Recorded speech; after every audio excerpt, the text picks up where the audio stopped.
Ini kita akan melihat atau mendengarkan tentang diskon dari ayat-ayat Bible. Nah, untuk itu biar kita langsung nih tanya sama narasumbernya, Pak Dondi, gimana nih maksudnya Pak? Kok ada diskon macam tahun baru aja nih diskon nih Pak? Nah, gini. Saya semalam kan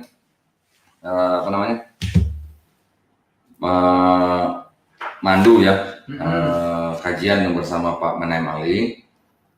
Kemudian kan saya memperkenalkan ini nih, Bible nih. Nah, ini saya habis ngacak-ngacak peti kayu nih, nemu ini nih gitu.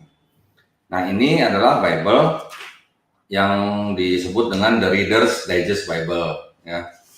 Ini general editornya itu adalah Bruce M. Metzger. Ini adalah gurunya Profesor Bart Ehrman nih. Oke. Ya, Profesor Bart Ehrman sangat hormat pada beliau. Nah, Bible ini itu di condense itu dipadetin gitu ya. Dari Bible versi The Revised Standard Version Old and New Testament. Ya. Mungkin Pak Unggul bisa bantu saya nggak supaya pemirsa bisa lihat bisa di zoom gitu ya. Oke. Nah ini. Sini Pak. Ya. Oke. Lawannya. Ya. Okay. Ya. Oke ya. Ini adalah The Reader's Digest Bible ya. Ya, ini. Ya. Oh, enggak kelihatan. Itu ya, di condense from the Revised Standard Version Old and New Testament. Ya, general editornya Bruce M. Metzger, PhD, DD, LHD di Theology. Dari Princeton Theological Seminary. Ya. Kemudian ini memuat kitab-kitab yang sama dengan Bible yang kita kenal gitu ya. Nah, cuman yang menarik di dalam pengantarnya itu dikatakan bahwa Bible ini diambil dari Revised Standard Version, yang mana dari Revised Standard Version itu sendiri, terutama dari bisa lebih dekat nggak? Nah ini, ya. In this condensed version the biblical text has been reduced, ya, dikurangin sebesar kurang lebih secara umumnya itu kurang lebih 40%, ya. Ya, kebaca ya nih ya, di Old Testament 40% ya. Nah, di Old Testament with its greater variety, ya, form ya, dalam bentuk dan bahasanya. Jadi ini seperti kayak semacam didiskon gitu, Pak. Diskonnya kurang lebih 40%. Baik banget Pak, berarti ada hal yang dibuang dong kalau umpamanya dikasih diskon gitu. Ya, kalau kita ngelihat kan dari Bible yang kita tahu ya, misalnya contoh kayak yang ini nih, yang kitab Katolik ini ya, walaupun ini berisi dengan catatan lengkapnya atau footnote, tetapi ini memang lebih tebal dari yang Bible pada umumnya ya. Yang ini jauh lebih tipis nih, ya. Ini jauh lebih tipis. Yang di diskon tadi itu Pak. Ya, mungkin ya. Mungkin ayat-ayat yang dibuang itu adalah ayat-ayat yang diragukan begitu ya. Di dalam Bible ini ya, dia mengambil dari Revised Standard Version, yang mana dari Revised Standard Version itu untuk perjanjian barunya itu dipublikasikan tahun 1946 dan perjanjian lamanya dipublikasikan di tahun 1952 ya. Nah, ini juga sebenarnya kalau dirunut-runut ya dari versi-versi yang sebelumnya, nantinya akan ketemu dengan King James Version. King James Version itu yang dipublikasikan tahun 1611. Nah, jadi ini ada diskon kira-kira 40% nih dari Bible yang beredar di umum gitu. Matahari aja diskonnya cuma 30%, ini 40%. Ini banyak nih Pak. Berarti ini diskon awal tahun ya? Itu bagus nih 40% Pak. Jadi nggak capek-capek juga baca ketebelan kan kalau ternyata ada hal yang diragukan, tidak asli. Dan di dalam Bible ini dia tidak menuliskan nomor-nomor ayatnya. Jadi kayak semacam baca novel tuh. Gitu, Pak. Ya. Nah, nanti ini sudah ada beberapa ya tanda nih yang saya tandain kuning-kuning ini. Nanti kita coba lihat apa sih isi di dalamnya gitu. Oke, dan apa sih bedanya gitu ya dengan Bible yang kita tahu ya. Kita gali lebih dalam nanti. Ya. Jadi ini bahasan kita kali ini hanya bahasan akademik ya, ilmiah ya. Kita tidak menjatuhkan atau apalah, mendiskreditkan siapa-siapa lah. Ini hanya pengetahuan ya, ini hanya pengetahuan bagi saudara-saudara kita yang Muslim, keadaan di dalam kekristenan gitu ya. Jadi tujuan saya adalah supaya umat Muslim tahu gitu keadaan di kekristenan itu bagaimana, supaya tidak mudah dimurtadkan gitu ya. Seperti kajian-kajian kita yang lain seperti Bible of Bible atau yang mengungkap kejujuran dari sebuah kitab yang disebut kitab suci ini gitu ya. Semua itu adalah tujuannya untuk memberikan pengetahuan, hanya pengetahuan umum, dan sebenarnya ini bukan pengetahuan wajib bagi Muslim ya. Kalau Muslim wajibnya adalah Al-Quran. Kalau ini hanya pengetahuan tambahan supaya apa? Membentengi akidah umat ya, dan mencegah kemurtadan. Nah, saya juga punya satu lagi nih. Apa tuh Pak? Coba lihat. Nah, itu cukup menarik juga itu. Di Gute Nachricht. Kayak modelnya kayak kamus zaman sekolah dulu Pak. Bahasa Jerman saya ada ya. zaman SMA. Ini Bible bahasa Jerman. Coba Pak, ini terangkan apa tuh Pak? Nah, Bible bahasa Jerman ini juga memuat Perjanjian Lama dan Perjanjian Baru. Ya, tetapi di sini juga banyak diskonnya nih Pak. Oh gitu. Banyak perlu di close up lagi nggak supaya pemirsa? Nanti kita mulai dulu yang Reader's Digest dulu ya. Nanti setelah ini selesai. Juga, walaupun kecil tapi diskonnya besar.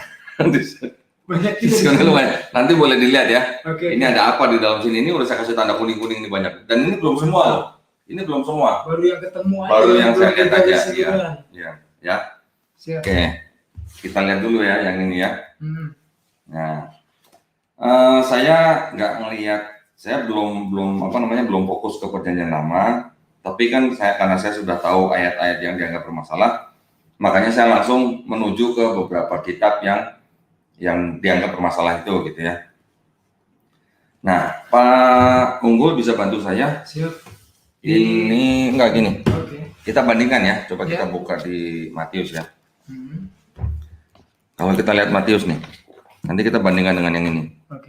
Ya, Matius 1 ya. Kita lihat.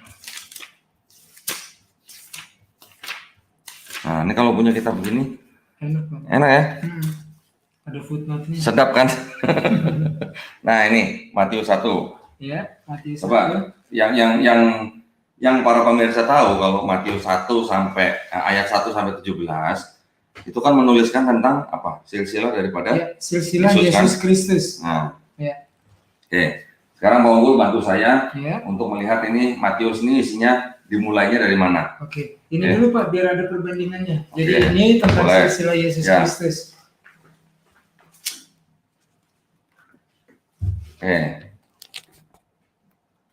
Terus nah bisa difokus lagi Pak. Oke,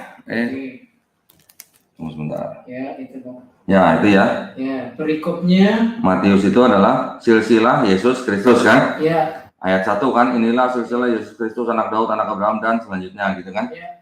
Di semua Bible yang kita tahu di umum ya, isinya kan seperti itu. Ya. Nah, sekarang kita lihat. Nggak usah Pak, udah cukup tuh. Nah itu bisa dilihat. Ini adalah pengantarnya nih ya. Ini pengantar daripada kitab Matius. Kemudian kita lihat di bawahnya, dimulai ayat. Nah ini kan ayat-ayat yang dimulai ini ya. Now birth of Jesus Christ took place in this way. Nah ini dimulai dari ayat 18. Hmm. Coba Bapak buka ayat 18-nya. Waduh, udah ketutup tadi. Ya, Matius. Matius 1 Di depannya. ayat 18. Oke, ini Matius 1. Nah, ini ya. Nah, ini ayat 18-nya coba dicari. Ya. Ada nggak ayat 18? Oh, ini nih. Ya. Jadi kalau tadi di Injil Matius silsilah Yesus Kristus ada ayat 1 sampai 17 dalam Matius 1 ya. Kemudian di ayat ke-18-nya perikopnya di sini kelahiran Yesus Kristus. Ya, coba dibacakan, Pak. Ayat 18. Ayat 18. Kelahiran Yesus Kristus adalah sebagai berikut.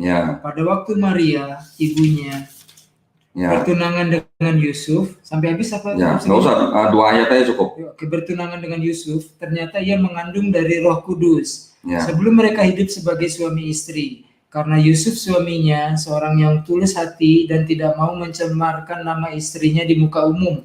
Ia bermaksud menceraikannya dengan diam-diam. Nah, oke. Ya, kalau kita baca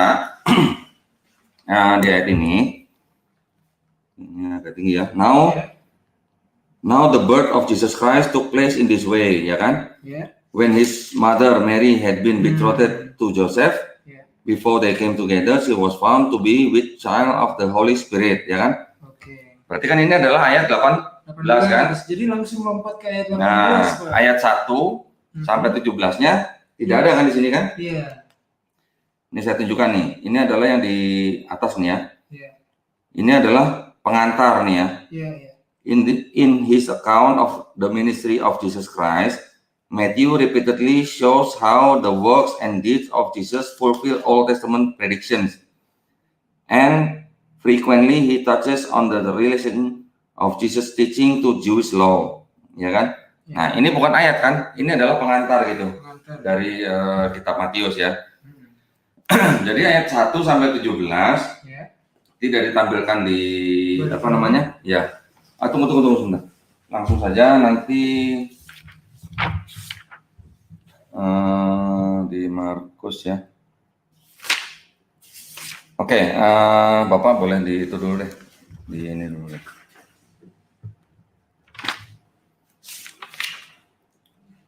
Oke. Ya.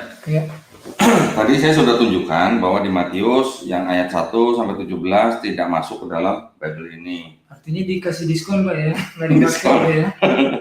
Tujuannya apa? Itu saya rasa itu apa namanya dilihat dari sisi akademisnya ya, karena Bruce Metzger ini tidak main-main, dia adalah ahlinya ahli untuk Perjanjian Baru gitu ya. Nah, sekarang kita beralih ke Markus ya. Markus. Oke. Saya di kajian kita yang sebelumnya saya pernah bicara begini bahwa penulisan Perjanjian Baru itu dimulainya sebenarnya dari Markus. Pertama kali ditulis adalah Markus yang ditulis kira-kira tahun 65 Masehi. Masih ingat nggak Pak? Masih ya. Nah, dan kemudian 10 tahun kemudian kira-kira tahun 75 Masehi penulisnya Matius dan Lukas itu menyadur dari Markus. Betul kan? Inspirasinya dari Gospel Markus ya Pak? Betul, ya kan? Dan Matius dan Lukas itu menambah-nambahkan dari Markus. Karena dia kreatif Pak, saat nambah-nambah dia tambah-tambah juga nih Pak. Ya. Kelihatan beda dari sumbernya Markus. Nah, nanti akan saya buktikan. Ini yang nulis ini Metzger sendiri loh. Ya. Dan ingat nggak, saya pernah bicara bahwa ada orang Kristen yang percaya bahwa penulis Markus itu adalah pemuda yang lari telanjang di Taman Getsemani sebelum Yesus ditangkap. Pernah ingat nggak? Pernah. Oke. Coba sekarang tolong lagi. Ini pengantarnya nih ya. Bentar.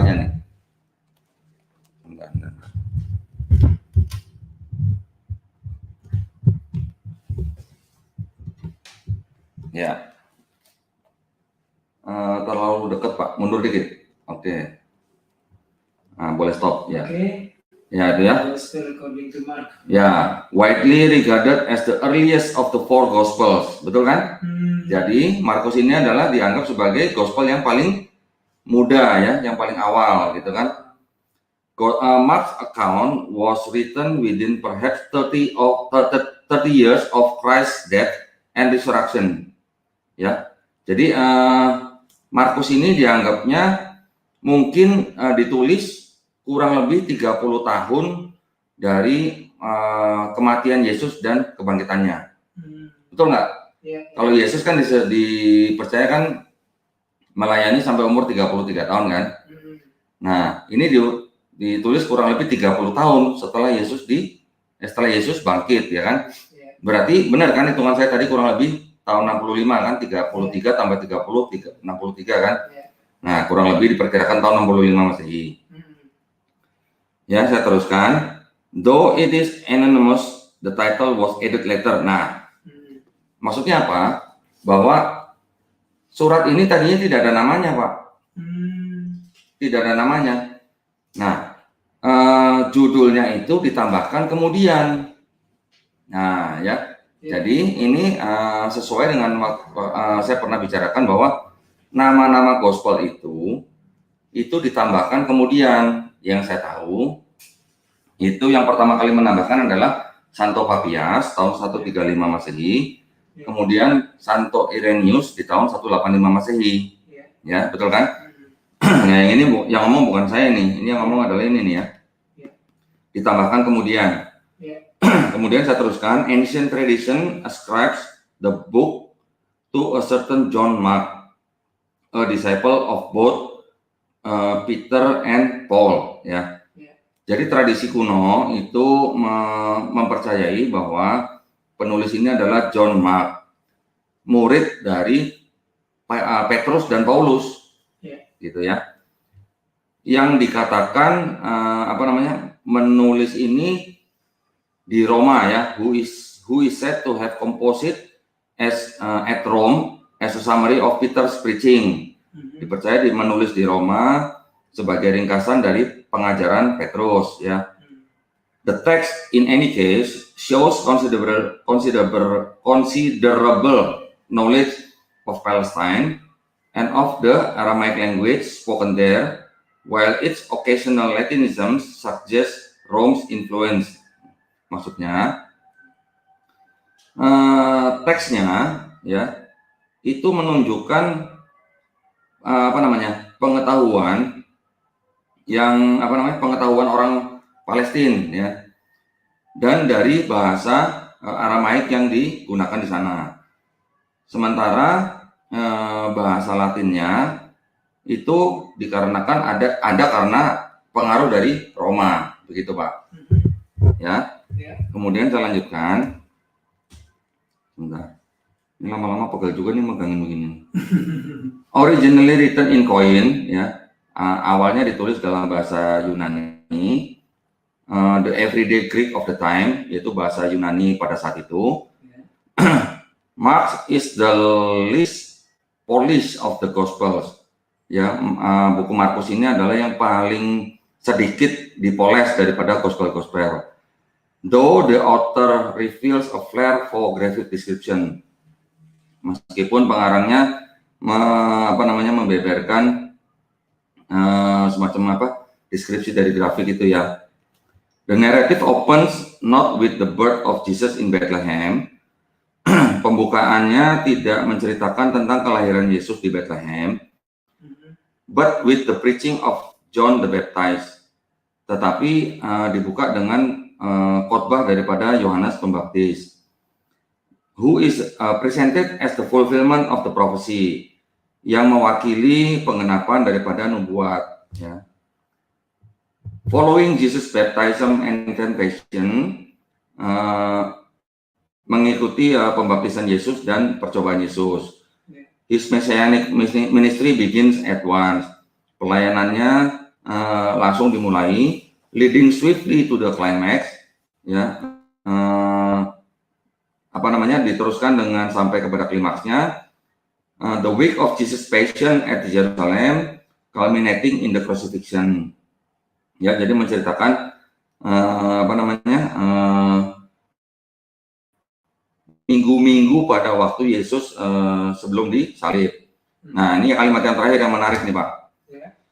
The brief mention of the young man who runs away after the arrest of Jesus may be the artist's signature. in which Mark refers to himself. Ya, jadi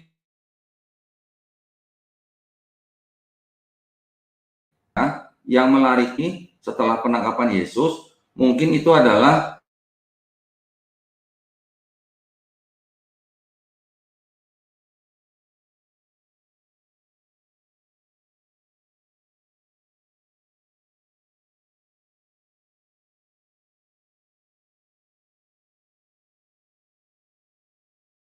oke, ada koneksi. Mohon maaf ada gangguan koneksi ya. Kita kembali lagi. Oke. Nah, tadi itu di Markus ya. Ya, Pak, saya sebelum jauh boleh ngasih komen sedikit nggak Pak? Boleh. Tadi kan Matius sudah, sekarang Saya Markus. minum dulu ya. Iya, iya. Aus juga ya. Ini para pemirsa ya, seperti dijelaskan Pak Dondi tadi, buku ini walaupun ada diskonnya, tapi saya rasa informatif banget, bagus. Karena bagusnya begini, dijelaskan ini tadi, yaitu waktu disebut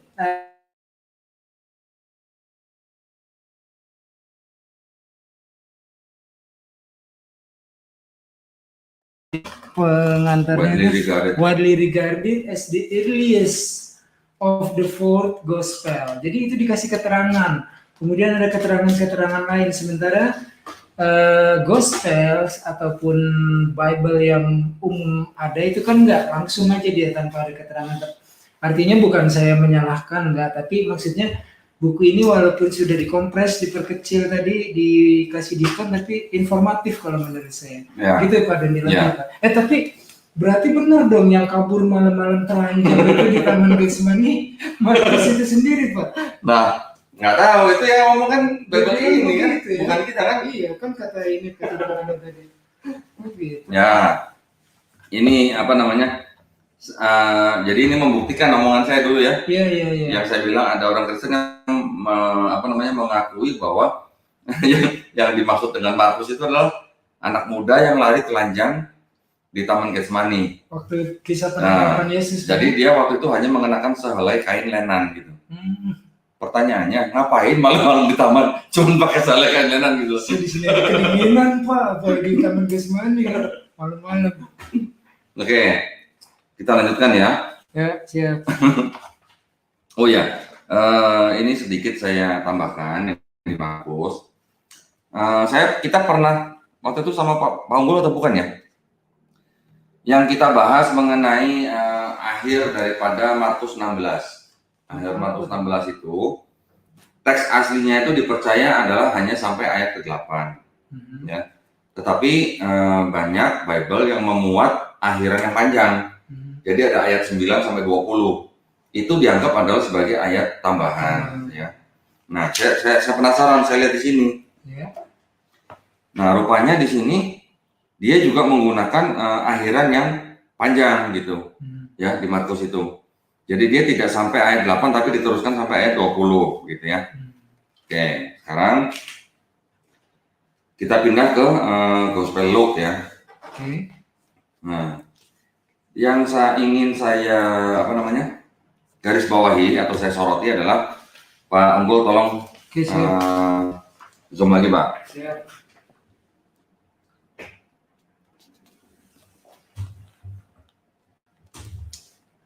Sebentar. Oke ya, saya bacakan ya. Not an eyewitness to the life of Jesus.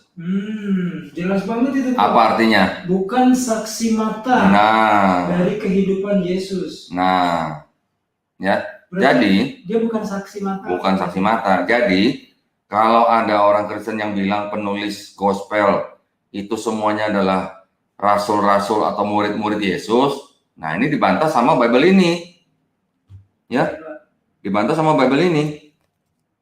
Luke was a physician and a companion of the Apostle Paul. Nah, Lukas adalah dokter dan teman seperjalanan dari Rasul Paulus. Ya, his gospel taken as a whole is an eloquent literary composition showing thoughtful use of the material gathered from the different sources. Ya, jadi gospelnya dilihat secara keseluruhan itu adalah sebuah sebuah susunan literasi yang susun yang menunjukkan material-material yang dikumpulkan ya dari sumber-sumber yang berbeda. Ya, kalau kita ingat di Gospel Lukas dalam terjemahan Indonesia kan, Lukas kan menyusun berita-berita itu untuk seorang yang bernama Theophilus kan. Nah, ini saya bacakan lagi nih. Its middle section contains the only record of several of the most beloved of Jesus' parables, including the Good Samaritan and the prodigal son. The book is dedicated to a certain Theophilus, probably a Greek or Roman of high rank. Jadi Theophilus itu mungkin seorang Yunani atau seorang Romawi yang berpangkat tinggi. Oke. VIP Pak, satu Pak. Sedikit aja Pak. Ya. Ini seperti yang tadi, kalau di Lukas, di Bible atau Gospel yang pada umumnya, itu kan langsung Pak, Injil Lukas, pendahuluan, pasal 1 ayat 1 sampai 4, Theophilus yang mulia, dan seterusnya. Ini tadi penjelasannya menarik ini Pak, karena disebutkan bahwa bukan saksi mata kehidupan Yesus. Kalau banyak orang berpendapat Pak bahwa penulis-penulis gospel adalah murid-murid Yesus, saksi mata. Ternyata bukan Pak di sini Pak. Nggak pernah jalan-jalan bareng Yesus. Nggak pernah jalan ngopi bareng. Nggak pernah ngopi bareng Yesus. Mancing ikan bareng seperti murid-murid yang lain Pak. Nggak pernah. Dia ininya tabitnya Paulus ya, Pak ya. Paulus dari Tarsus. Oke Pak. Jadi apa yang dikatakan Bible ini masih matching loh ya dengan pernyataan-pernyataan saya sebelumnya di video-video sebelumnya ya. Banget. Ini udah jelas ini yang ngomong kan orang lain. Nah, yang ngomong ini Bible ini loh ya. Iya, bukan saya loh ya. Iya. Bukan Muslim loh. Nggak ngarang-ngarang gitu. Ya. Oh ya, buat saudara-saudara yang Muslim, ini hanya pengetahuan tambahan ya. Ya, ini tujuannya kita mengetahui hal-hal seperti ini bukan apa-apa, tetapi kita mengetahui keadaan kekristenan itu bagaimana dengan kitab yang dianggap sebagai kitab sucinya, supaya apa? Supaya kita bisa membentengi akidah kita dan mencegah pemurtadan. Ya, itulah tujuan kita ya. Oke, tadi Lukas ya. Sekarang kita ke Yohanes. Ya. Sebentar, ini mau di zoom lagi? Sebentar, saya mau tunjukin yang ini nih. Oke, boleh, silakan Pak, di zoom Pak. Siap.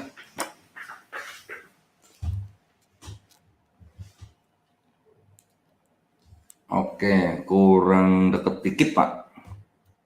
Oke, ya. A strong and early tradition assigns the authorship of the fourth gospel, ya. Tradisi mula-mula atau tradisi awal yang kuat itu menunjuk daripada siapa yang mengarang daripada gospel keempat ini, ya. Produced near the close of the first century. Nah, yang mana dihasilkan pada akhir abad pertama. Ya. Saya pernah mengatakan bahwa Gospel Yohanes itu ditulis kurang lebih tahun 95 Masehi, betul kan? Jadi artinya nih cocok ya. To the eighth Apostle John. Whether the book was written directly by John or indirectly, his teaching may have been edited by another. Nah, terlepas daripada buku ini ditulis langsung oleh Yohanes atau tidak langsung, di dalam kurung pengajarannya mungkin sudah diedit oleh orang lain. Ya, the church has accepted it as an authoritative supplement to the story of Jesus' ministry given by other evangelists. Nah, walaupun begitu, gereja tetap menerima sebagai tambahan yang otoritatif kepada kisah-kisah Yesus, pelayanan Yesus yang diberikan oleh misionaris yang lain, ya. Nah, jadi kalau kita baca lebih lanjut, ini hanya menceritakan mengenai tulisan-tulisan penulis Yohanes ini yang menceritakan tentang inkarnasi dan segala macam, ya, kurang lebihnya begitu. Oke, saya nggak perlu bacain sampai habis nih ya. Tapi intinya boleh dibalikin Pak. Intinya adalah Gospel Yohanes ini memang benar ditulis di akhir abad pertama. Artinya ada jarak berapa tahun tuh